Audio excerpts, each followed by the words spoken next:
Hello दोस्तों, मेरा नाम है प्रिंस और आप सभी का आपके अपने यूट्यूब चैनल में मैथ मैराथन पर स्वागत है। तो बच्चों, आज की इस वीडियो में समझ जाने वाले कक्षा 9वीं का अध्याय 3 में प्रश्न 3.2 के दोनों प्रश्न आज की इस वीडियो हम सॉल्व कर देंगे। तो चलिए शुरू करते हैं। तो बच्चों, प्रश्नावली 3.2 में प्रश्न में पहला हमारे सामने जिसमें क्या कह रहा है कि निम्नलिखित प्रश्नों में से प्रत्येक प्रश्न का उत्तर दीजिए। हमारे पास यहाँ पर 3 प्रश्न दिए हुए हैं, उनका हमें उत्तर देना है। ठीक है, तो यहाँ पर क्वेश्चन ये कह रहा है कि कार्तिकीय तल में किसी बिंदु की स्थिति निर्धारित करने वाली क्षैतिज और ऊर्ध्वाधर रेखाएं का नाम बताओ। देखो, अगर आपने जो इस चैप्टर की वन शॉट वीडियो या फिर कहें इंट्रोडक्शन वीडियो, परिचय वीडियो देखा होगा तो आपको ये सब कुछ पता होगा, या फिर आप वीडियो को देखने की भी जरूरत नहीं पड़ती। लेकिन अगर आपने नहीं देखा है तो मैं आपको एक सलाह देना चाहूँगा कि आप जाकर उसको देखो। यहीं पर आपको दिख जाएगा, ऊपर आई बटन पे आपको दिख जाएगा, नीचे डिस्क्रिप्शन में आपको दिख जाएगा। वो अगर आप कर लोगे ना तो फिर ऐसे क्वेश्चन, तमाम क्वेश्चन आप कर पाओगे। ठीक है ना, यही 2-4 क्वेश्चन नहीं, और भी ऐसे बहुत सारे क्वेश्चन आप कर पाओगे।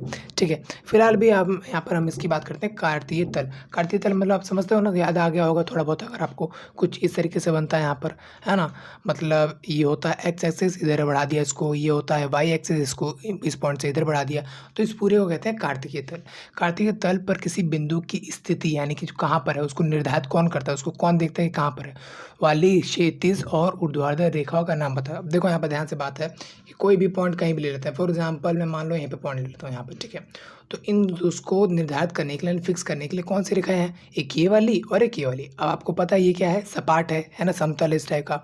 तो ये इस तरह से क्या होता है, आसमान, और आसमान को एक पर्यायवाची आपने हिंदी में पढ़ा होगा, क्षैतिज है तो इसको कहते हैं क्षैतिज रेखा, जानते हो ना। ठीक है, अच्छा इस वाले को क्या करते हैं, ऊपर की तरफ है तो यानी कि ऊर्ध्वाधर है। ठीक है, तो इसको कहते हैं ऊर्ध्वाधर।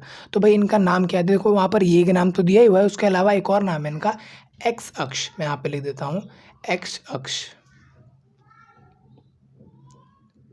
और इसका नाम है यहाँ पर वाई अक्ष। और ये जो है आपका पहले क्वेश्चन का पहले पार्ट का आंसर है। ठीक है, कि इसका आपको नाम बताना था, आपने नाम बता दिया। ठीक है, दूसरा क्वेश्चन क्या है कि इन दोनों रेखाओं से बने तल के प्रत्येक भाग का नाम। आप देखो यहाँ पर इन दोनों रेखाओं से जो यहाँ पर कार्तीय तल बनाए, तल बनाए, उसके जो प्रत्येक भाग है, यानी कि एक हिस्सा है, ये हिस्सा है, एक ये हिस्सा है, एक ये हिस्सा है, एक ये हिस्सा। तो हर एक अलग अलग हिस्से को हम कहते हैं 1 2 3 4 है। तो ये तो 4 क्या है, चतुर्थांश है। क्या यहाँ पर चतुर्थांश, तो ये आपका आंसर हो जाएगा चतुर्थांश। देखो ये नहीं पूछा हुआ कितने चतुर्थ, मतलब नाम क्या, बस वो बता दो। यहाँ पर हिस्से को कहते हैं चतुर्थांश। ठीक है, अच्छा उसके अलावा यहाँ पर बोला है कुछ बिंदु का नाम बताइए जहाँ ये दोनों रेखाएं प्रतिच्छेदित होती हैं, यानी कि आपस में कट करती है। तो देखो यहाँ पर 2 रेखाएं, एक बड़ी सी ये और एक बड़ी सी ये। तो ये जहाँ पर काटती है वहाँ पर क्या होगा, 0 0। जाहिर सी बात है, यहाँ पर एक्स भी 0 है और वाई भी 0 है। और इस बिंदु को हम यहाँ पर लोकेशन नहीं पूछे, तो लोकेशन हो गया ना, कहाँ पर पता है वो, लेकिन लोकेशन नहीं बोले, यहाँ पर प्रतिष्ठित करती है। तो उस बिंदु, इस पॉइंट का नाम यहाँ पर होता है मूल बिंदु। अगर आपने परिचय वीडियो देखा होगा तो यार थोड़ा सा आपको याद आ रहा होगा, नहीं देखा तो मैं आपसे गुजारिश करना चाहूँगा कि आप उसको देख लो, तो बहुत इंपॉर्टेंट है वो। ठीक है, मुझे लगता है कि इससे भी ज़्यादा इंपॉर्टेंट है वो, और मुझे लगता है कि अगर आप उसको भी शुरुआत में पढ़ लेते हैं, जान लेते हैं, देख लेते हैं, तो फिर आपको इसकी ज़रूरत ही नहीं पड़ेगी यार, आप खुद ही कर लोगे। ठीक है, अच्छा अब दूसरे क्वेश्चन की बात करते हैं। तो बच्चों अब आज को यहाँ पर दूसरे प्रश्न के अंदर, जिसमें क्या कह रहा है कि आकृति 3.14 को देखिए, निम्नलिखित को लिखिए। ठीक है, तो आपको ये जो आकृति दी हुई है 3.14 उसको देखना है, और ये जो क्वेश्चन आपको पूछे हुए 8 उसके बारे में बताना है। ठीक है, तो पहला क्वेश्चन ये है कि बी के निर्देशांक लिखिए। देखो निर्देशांक क्या होता है, कोटि क्या होता है, भुज क्या होता है, वो सब हमने बात कर ली है परिचय वीडियो में, तो आप उसको जाकर जो है देख सकते हैं। हिंदी मीडियम में भी है, इंग्लिश मीडियम में भी है। और मैं तो कहूँगा ना कि हर एक चैप्टर का आप उससे पहले उसका परिचय वीडियो या वन शॉट वीडियो देख लीजिए, जो कि यहाँ पर चैनल पर उपलब्ध है। और उस चैप्टर में जो कुछ भी आएंगे उस वीडियो में सारा उस पर टॉपिक है, उसको समझाया हुआ है, कैसे है, क्या है, क्यों है, वगैरह वगैरह। ठीक है, तो फिलहाल अब इसकी बात करते हैं। यहाँ पे भी हम कुछ ना कुछ तो जानेंगे ही। देखो यहाँ पर ध्यान से, बी के निर्देशांक। अब देखो निर्देशांक का मतलब होता है लोकेशन, कि मतलब बी है कहाँ। तो देखो बी पॉइंट जो है वो कहाँ है, वो ढूंढना पड़ेगा इस आकृति में। तो देखो यहाँ पर डी है, ये रहा बी, है ना। तो बी जो है ये रहा। अब वो बी का लोकेशन कहाँ है, ध्यान से देखेंगे तो हम यहाँ पर 2 के सामने है, और यहाँ पर -5 के सामने है। तो भाई हम 2 के सामने -5 के सामने ऐसे कुछ कहेंगे। ठीक है, लेकिन यहाँ पर जो एक्स एक्सिस वाला पहले लिखेंगे, मतलब ABCD में होता है पहले एक्स, तो एक्स कॉमा डाल के वाई लिखेंगे, और कुछ इस तरीके से हम जो अपना लोकेशन यानी कि निर्देशांक बताएंगे। ठीक है, एक्स के यहाँ पर -5, ठीक है, वाई क्या है यहाँ पर 2। तो कुछ इस तरीके से हमने जो यहाँ पर लोकेशन बता दिया, यानी कि बी का निर्देशांक बता दिया, -2 और 2। ठीक है जी, हाँ जी, बिल्कुल ठीक है। बताओ सी का निर्देशांक बताओ। अब देखो सी यहाँ पर क्या ढूँढते हैं, आओ देखो यहाँ पर, देखो ये रहा सी। अब सी का भी देखो यहाँ पर, ये वाई से भी कहीं न कहीं एक 5 के -5 के सामने है और यहाँ पर 5 के सामने है। तो पहले क्या करें, एक्स वाला, चाहे ऊपर हो चाहे नीचे हो, कुछ भी हो, कहीं पे हो, पहले एक्स वाला लिखेंगे 5 और ये वाई के सामने किसके पास है, -5 के सामने है। तो इसका आंसर होगा 5 और -5, ये है इसका लोकेशन। ये जगह इस तरीके से लिखते हैं आप, लोकेशन निर्देशांक, ठीक है।